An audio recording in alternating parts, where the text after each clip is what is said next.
Can I just confess something here? After the untimely death of Chadwick Boseman and Marvel's decision to kill his character off instead of just recasting him, and after the high standards set by the first movie, I expected this sequel to be nothing less than a masterpiece.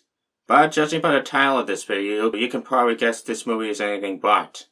It's not to say this movie's bad, far from it. The acting's great as always, the music is pretty good, and the production values are about the same as the first movie. But there are just all these issues that keep me from fully enjoying this. Firstly, why did this movie have to be 2 hours 42? I mean, there's just these scenes that go on with the needless exposition and even some of the forced humor. Ironically, there's also these scene transitions here and there where it's like they wanted to just stop the scene ASAP and get to the next one.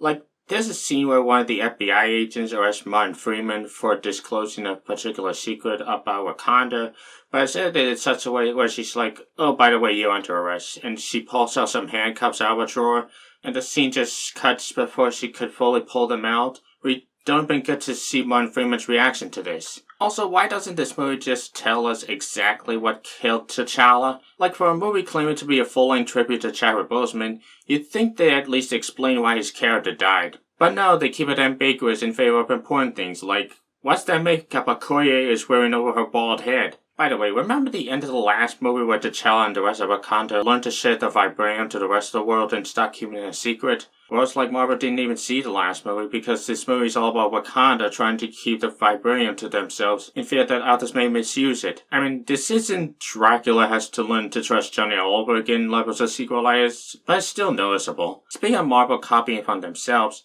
you ever notice how Shuri's story arc is more or less the same as Peter Parker in Far From Home and No Way Home? I mean, think about it.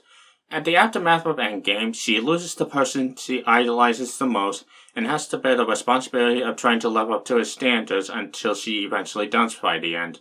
All the while, spoilers, there's this frenemy that has a close friendship with her until he ends up murdering the female family member that cared for her from birth. So she goes to confront him and try to kill him in revenge until she spares him at the last second, as killing wouldn't be the answer.